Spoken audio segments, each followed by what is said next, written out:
arms slapping at the surface like crazy. His whole body getting dragged down by something. The water turned red in an instant. Blood spreading out at a speed you could see with a naked eye. "Help me, don't save me!" Lynn's dad went pale. Without even thinking, he jumped in, grabbed his grandson's arm and pulled with everything he had. But the piranhas below had completely lost it. They were tearing into the kid's legs, bite after bite, not letting go. "Let go! Everyone let go!" Lynn's dad screamed while still pulling. His own arms got bitten multiple times too. Lynn's mom heard the commotion and rushed out. She saw the pool full of blood and started screaming on the spot. "My grandson!" Lynn Wan still had her phone up, still streaming. Camera swings around. Her entire live audience just saw all of it.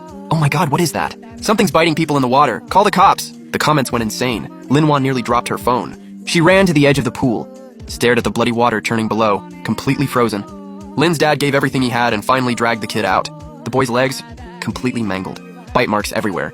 He was in too much pain to even speak, just barely whimpering. "Quick! Grab a towel. Stop the bleeding." Lynn's mom frantically ran inside to find towels. Lynn Wan stood there white as a sheet. "Call 911! Lynn Wan snapped back to reality and reached for her phone, then suddenly stopped. "Call 911 and say what exactly? That we broke in and picked the lock? That we used someone else's pool without permission? We can't call. The kid's in this state and we call, we're done. This is breaking and entering, we'd get arrested." The two of them were shaking head to toe. But looking at the kid's injuries, all they could do was wrap them with towels for now. Lynn Wan's live stream was still going. She suddenly had an idea. "Girls, you all saw it. He did this on purpose. He knew I was coming. So he put those monsters in the pool on purpose. He was trying to kill us! This guy is absolutely sick just to get back at his ex. He didn't even spare the kids. What a piece of trash." Everyone was piling on me. Lynn Wan cried harder and harder, dumping all the blame on me. I sat in my hotel room, calmly opened my laptop, logged into my social media. I had everything ready to go. 3 bold warning signs at my villa entrance, crystal clear photos, security footage of the locksmith breaking in, plus Lynn Wan, directing the whole family to haul their luggage inside. Full video of them walking in. I posted it all, one by one. Caption, "Warning first, breaking and entering second." In the footage, the signs read text, "Pets inside, no entry." Plain as day. Lynn Wan's conversation hiring the locksmith, caught on tape. Every single word. Less than 10 minutes later, the comments exploded. "Wait, they picked the lock themselves?" The owner literally posted warnings, and they still forced their way in. Who's to blame, didn't she say? Her boyfriend gave her a key? The whole narrative was flipping.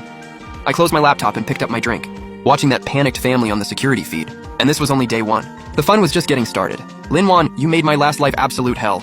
This time around, I'm gonna make you savor every drop of despair. Once public opinion fully flipped, Lynn Wan's livestream got flooded with people tearing her apart. "Liar! Where's the key your boyfriend supposedly gave you? You broke into someone's home and think you're in the right?" Those signs were huge. Lynn Wan frantically ended the stream, hands shaking. She never thought I'd have this much evidence saved up, and definitely didn't expect the tide to turn this fast. The kid was still bleeding. Lynn's dad's voice cut through everything. The older kid was lying on the couch, pale as a ghost. Lynn's mom tried to wrap the wounds, but the blood wouldn't stop. "We have to go to the hospital." Lynn's dad paced frantically. Lynn Wan gritted her teeth. "Go to the hospital and we'd have to explain how he got hurt." Then the break-in comes out. Everything unravels. "You want to go to jail?" Lynn's mom was bawling. "Then what do we do about the kid?" "First, find a first aid kit in the house."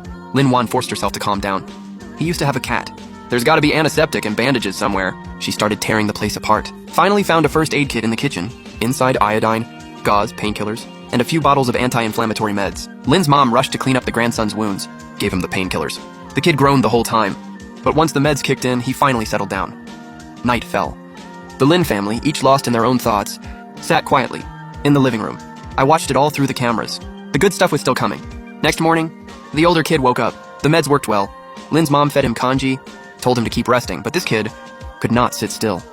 The moment the pain eased up, he got antsy. "Grandma, I'm so bored." Kid pouted. Grandma said, "Baby, you're hurt, you can't move around." Trying to calm him down. "Can I watch TV? Can I play games?" Lynn's mom turned on the TV. She put on something for him to watch, but he got bored in under 10 minutes. His eyes started drifting around the room. Then he suddenly remembered something.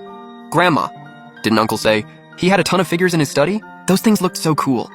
Lynn's mom paused. "The study, right. Last time Uncle showed me photos, they were all superheroes and robots." The kid's eyes lit up. "I want to go check it out." "Don't, your leg is messed up." Lynn's mom said it casually, but this kid was already gone in his head. While the adults were in the dining room, trying to figure out what to do, he quietly limped off the couch, sneaking toward the stairs. I watched that tiny figure on the security feed, and a smile crept across my face. The kid pushed open the study door. Empty. The shelves that used to be packed, completely bare. "Huh? Where are the toys?" The kid pouted, confused.